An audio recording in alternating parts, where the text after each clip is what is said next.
Building a portfolio with Fidelity Basket Portfolios is kind of like making a sandwich. It's as simple as picking your stocks and ETFs, sort of like your meats and other topics, and managing it as one big, juicy investment. Now that's pretty good. Learn more at fidelity.com/baskets. Investing involves risk, including risk of loss. Fidelity Brokerage Services, LLC. Member NYSE SIPC. Ryan Reynolds here from Mint Mobile. I don't know if you knew this, but anyone can get the same premium wireless for $15 a month plan that I've been enjoying. It's not just for celebrities. So do like I did and have one of your assistants switch you to Mint Mobile today. I'm told it's super easy to do at mintmobile.com/switch. Upfront payment of $45 for 3-month plan, equivalent to $15 per month required. Intro rate first 3 months only, then full price plan options available. Taxes and fees extra. See full terms at mintmobile.com.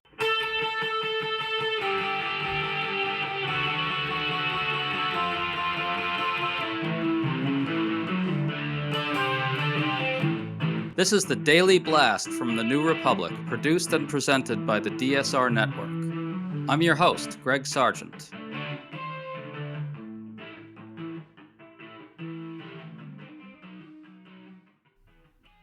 The rift between Elon Musk and Republicans is about to get worse. The New York Times reports that in an extraordinary Oval Office meeting, President Trump's senior agency heads fought bitterly with Musk in all kinds of revealing ways. It's only the latest sign that Musk's project is fundamentally unsustainable. Musk wants to radically remake or even destroy the state, but the agency heads will be held accountable for what happens as a result, and they don't want to take the blame for the disasters that Musk is unleashing. New Republic staff writer Kate Aronoff has a good new piece about some of the hidden impacts of all the cuts by Musk's so-called Department of Government Efficiency. So today we're talking to her about all of this and where it's going. Good to have you on, Kate. Thanks for having me. So the New York Times report is really something. We learned that Musk sharply rebuked Secretary of State Marco Rubio for failing to fire enough people. Rubio lashed out at Musk, insisting that he'd induced 1,500 people to take early buyouts, which is supposed to be a positive, I guess. There was a lot more like that, which we'll get into a bit. But notably, Trump then said that the agency heads would be in charge of firings, and Musk's DOGE will only advise. Kate, I don't know how reined in Musk really is by this, but that aside, it's clear Trump knows he can't ask his agency heads to let Musk have his way with their agencies. What do you think? I think it's been clear how little coherence there is to anything that's happening within the Trump administration, in that to even describe it as an administration, I think is a little bit, gives it too much credit, right? Because what we've seen is that there are various agency heads, which may or may not have very much power. And then Musk just goes in and sort of mucks around in everything that they're doing. And so I think that became very clear in this meeting today, right? And that generates, obviously, a lot of dissensus and just chaos, both within the agencies, but also within this thing called the Trump administration, which at any given point looks very different. I mean, the most telling thing from this meeting might have been what happened between Musk and Transportation Secretary Sean Duffy over air traffic control. Duffy said that Musk's DOGE boys are trying to fire air traffic controllers, and Duffy said he stepped in and stopped it. He said something like, I have all these plane crashes to deal with, and now you're trying to fire those people who keep the crashes from happening? It's almost as if the agency heads are privately admitting that what Musk is doing could cause absolute catastrophes. What's your reading of that?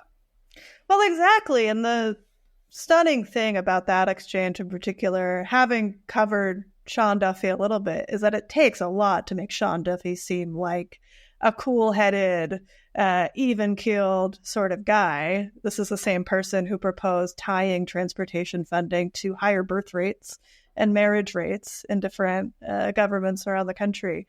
And so it's nuts. I mean, you have that exchange, and then the tail end of that is that Trump chimes in and says, well, we should hire people who have high IQs from MIT to be air traffic controllers. And so it is just a mess. What you said there is interesting because another element to their exchange, the one between Sean Duffy and Elon Musk, is that Elon Musk again raised the nonsense about DEI hiring at air traffic control, and Duffy actually said, no, that's not true. And I don't think they said this in the article, but basically Duffy, in saying that, was debunking something Trump has said. Right. I mean, and clearly, to read not too far between the lines of that, Elon Musk saw a person of color who is an FAA employee, right? Like, that is what all of this means, is that he just wants to fire as many people of color as possible and will call them, DEI hires or whatever he wants to in order to do that. Absolutely. And your piece, I think, from the other day really got at the core nature of all this. You highlighted some of the work done by the National Oceanic and Atmospheric Administration, or NOAA, and it might sound minor to some people. It's a real niche scientific thing, but the welfare of enormous numbers of Americans depends on it. Can you talk about what you found? Yeah, just to back up a little bit, insofar I think as most people know what NOAA is, they know that it makes weather forecasts, right? Or maybe that it does some sort of scientific research. But what I, as a climate reporter, didn't know really until this week is that NOAA has a really vast array of functions that it performs that businesses take for granted, that other government agencies, including parts of the U.S. military, take for granted. These include its wet side operations, which keep ships from crashing into each other, which, as the people who I talked to said, monitor very large watersheds for things like algal blooms, which can produce toxins, which have been known to poison dogs, cause nausea in humans, are just really sort of nasty things that they get into the water supply. And that these really sort of thinly staffed already agencies do critical work that, if it's not done, poses enormous risks to public health, to economies, to, tourism, to, you could go down the board of all of these things that we take for granted that NOAA does very quietly. And agencies rely on each other for this stuff. I think that's a critical point here, isn't it? The U.S. military relies on NOAA. Can you talk about that element of it? It's not like, you can just sort of hive off the functions of an agency like NOAA and then just forget about it. You know what I mean? Exactly. So I spoke to someone from a Great Lakes research lab, which had about 50 people working for it before these most recent firings. And one of the people who was laid off is someone who does the coding for the buoy system in the Great Lakes, which creates, and this isn't so complicated, but sounds a little scientific, creates the forecast which help the U.S. Coast Guard in search and rescue operations, right? To provide real-time observations and data so that they know where they're going and they know what's in the water, whether that's ice flows or other ships. But that is really essential. And from talking to people across NOAA, both in that research outfit and elsewhere, these cuts were totally indiscriminate, with really little attention or any attention paid to whether the people they were firing did things which would pose real material dangers to the U.S. and, in the case of the Great Lakes, to Canada, right? To other countries too, if they're fired. I think you're highlighting another absurdity to all this, which is that one would expect that the great tech wizard Musk and his team of brilliant tech guys would be able to take this kind of thing into account. It's supposed to be getting centralized through this thing called DOGE. And I don't know, maybe Musk is running it, maybe he's not, who the hell knows.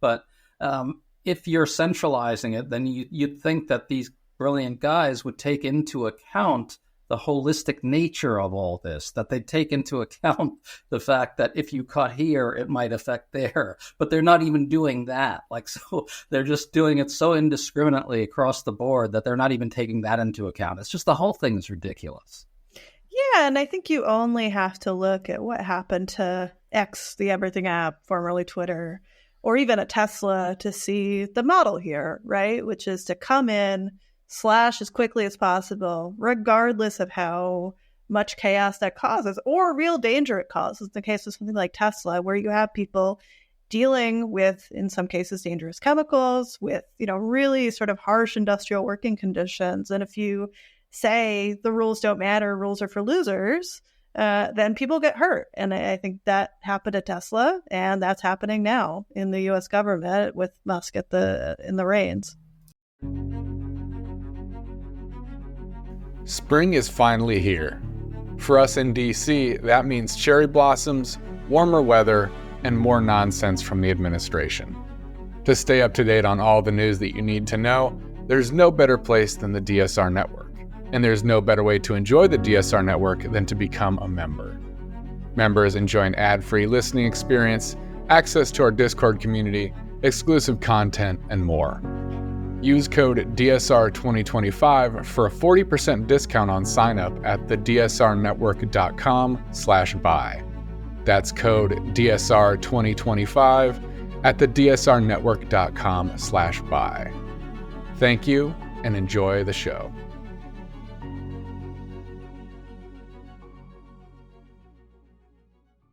Certainly is. And I think there's a level of cynicism here that's really pretty disgusting. Trump and Musk and their propagandists know that they can dig through the federal government, pluck out things that sound obscure, like battling bacteria in the Great Lakes or something, and then just say, does taxpayer money really need to go to this?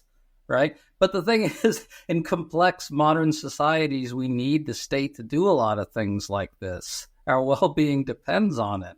Just on the NOAA firings briefly, one idea I had before reporting this piece was that they were going through cutting things that maybe had the word climate in the name or environment because they thought they were stupid or, wasteful. But it's actually a lot dumber than that. The people who were fired, who I spoke with, were probationary employees, which includes people who were recently fired, right? So younger people who have very specific skills and are eager to put them to use for the U.S. government, but also people who have been in NOAA for a long time, either as contractors who were recently brought onto the Fed side or who were promoted recently. So people who were actually doing very well at their jobs and had gotten new positions because of it. And that was across the board. So it's not as if there was any attention at all paid to what they were actually doing. It was simply just if you were in the specific class of probationary employees, you were let go with almost no exceptions, right? There were some exceptions for more senior employees, but in terms of the jobs that people are actually doing, that was not a factor in whether or not they were fired. It's all so ridiculous. The Times reported on another clash between Musk and the Secretary of Veterans Affairs, Doug Collins, who said that firing huge amounts of people from VA might actually have bad consequences. This one is politically really dicey for them. But again, Musk doesn't care. He's not the one who will be on the hook. At the end of the day, it seems to me this is the crux of the issue, the crux of the conflict. These guys don't want to be held accountable for Musk's lunacy, do they? No, not at all. And I have a hard time getting too far into the heads of any of the people that Trump has appointed, all of whom, seem to be either podcasters or, no offense, but, or, social media stars in some way with very little actual experience in the agencies that they're running. But no, they don't want to deal with whatever Musk is doing. Also, probably themselves don't have very clear ideas about how to run these departments, but are, I guess, cognizant enough to recognize that whatever DOGE, however you want to pronounce it, is doing is disastrous. And as we pointed out, for political reasons, right? Not only is cutting services to Veterans Affairs bad because veterans need health care, but veterans are inordinately represented within the federal workforce. The U.S. government employs a lot of veterans, and because of these firings, a lot of veterans will lose their jobs at the hands of Elon Musk. And that, is just transparently a political disaster that you don't, need to do a lot of polling to recognize. 100%. And then Democrats are, I think, prosecuting that case at least well, among all the things that they're not doing well right now. I wanted to highlight something about the Rubio exchange that I thought was interesting. Rubio lashed out at Musk, essentially saying, I am firing people. But he didn't actually stand up for the agencies that Musk is trying to destroy, like the U.S. Agency for International Development.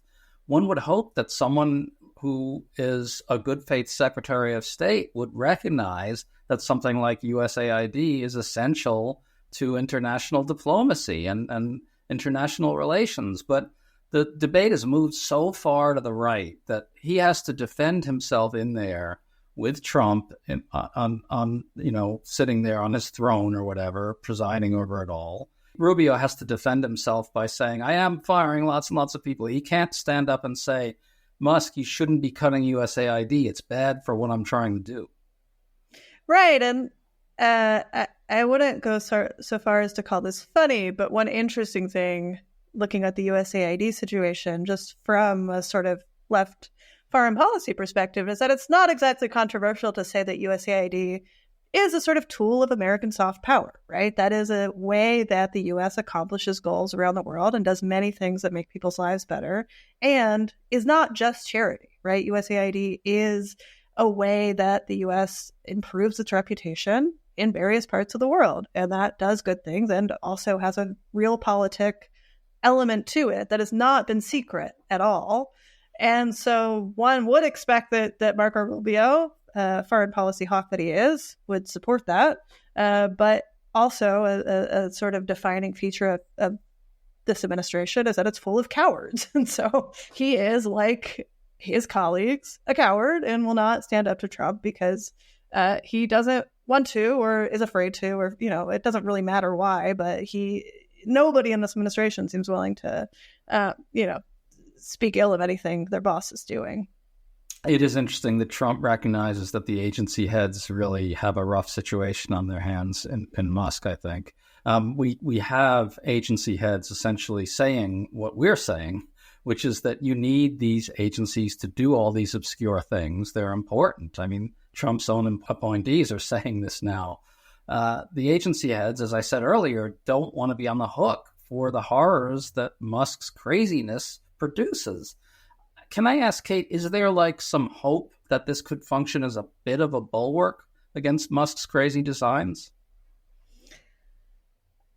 I am weary to say that the people that Donald Trump has appointed will themselves act as a bulwark against Musk. I think the hopeful thing we could say maybe is that there is so much chaos within this cabinet and sort of Musk's influence over every part of that, that parts of that will start to break down, that it will, become overwhelmed by its own contradictions and start to, become unfunctional, right? It is not functional to a large degree already, but I think as this continues, insofar as it does, you might have just things start to break down in a way that becomes much more obvious, and hopefully that doesn't harm too many people in the process. I also think there's a real possibility, and this seemed to be the case from this meeting, that Trump just gets really sick of Musk because he's very strange. Musk is a very strange person who seems impossible to be in a room with or deal with in any way. And it's sort of remarkable that Trump has put up with him for this long as, sort of divergent types of people who are very hard to deal with. So there is, I think, and people have said this for a long time, I think there is some chance that they just get really sick of each other and, he's put out on the street. But, who's to say? I have not tried to make too many predictions about what's going to happen in this administration. I do think it's plausible. One other point to close this out, you mentioned that there are basically contradictions inside this project, and I think that's really key. In fact, the contradictions kind of can be mapped onto the MAGA coalition in a way. The MAGA coalition is getting strained by these contradictions. You've got, as you said, a lot of veterans in the federal workforce. We're seeing on the news now lots of veterans getting quoted with some form of buyer's remorse and complaining about what's happening, rightly so. You've now got Musk digging around in Social Security and there are a lot of aging working class whites in the MAGA coalition. And so I got to think that as the midterms approach, or even well in advance of that, I think Republicans are just going to come under some kind of pressure to do more here. It's too crazy a situation. Republicans generally are acting these days as if they're still going to have to face the voters again, amazingly. They're not acting as if we're not having any more elections. And I think that there's going to be a point where these contradictions become too much for them to straddle. And they're going to have to step in, at least to some degree. What do you think? Is that too optimistic, or are these contradictions, as you put it, really just deeply problematic for the Republican Party going forward? I think there is a limit to just how much can be slashed before people get fed up, whether that's in the midterms or at some point before. I think the real question is, even if it is the case that these cuts will stop at some point, that Musk gets kicked out, that, we return to something that seems a little bit more like a normal government, how much damage is done before then? How many more people get hurt? How many essential government functions are degraded or privatized or sold off in some other way? And I think that's a really scary question. I don't think this will go on forever, but I think a lot of people can get hurt for as long as it does go on. 100%. And then there's also the corruption problem. These agencies are going to be deeply corrupted when a lot of the career people are pushed out. Kate Aronoff, thank you so much for talking to us. It's not the cheeriest topic ever, but it was good to talk to you. Well, I'm a climate reporter. I don't get to talk about cheery things too much. Thanks for having me. You've been listening to The Daily Blast with me, your host, Greg Sargent. The Daily Blast is a New Republic podcast and is produced by Riley Fessler and the DSR Network.